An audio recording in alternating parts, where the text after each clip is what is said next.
உங்களுக்கு புரியல? நீங்க இனிமே பரிசுத்தமாக போறது கிடையாது.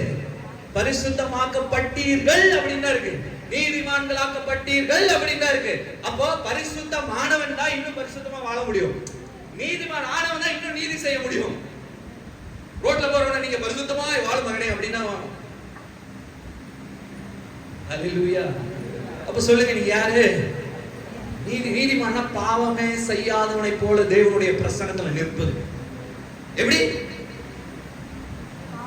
இதுதான் பைபிள் படிக்கணும். பாஸ்டர் இனிமே நீங்க ஒரு குச்சி வச்சுக்கோங்க. வசனத்தை படிக்காம யாரும் சர்ச்சுக்கு வரக்கூடாது. ஹல்லேலூயா. எபிரேயர் 2:12 சொல்றாரு, நான் உங்கள் அக்கிரமங்களையும் பாவங்களையும் நீங்க நினைப்பதில்லை. அப்படின்னா நான் எப்படியா வாழலாம் பாஸ்டர்? வாழதான் வாங்குவீங்க. இப்ப என்ன, கிரீன் சிக்னல் அப்பா கிட்ட கிடைச்சிருச்சு. உங்க குறைய பார்க்கல, உங்களை நிறைவா நேசிக்கிறார். அப்ப என்ன சொல்றாருன்னா,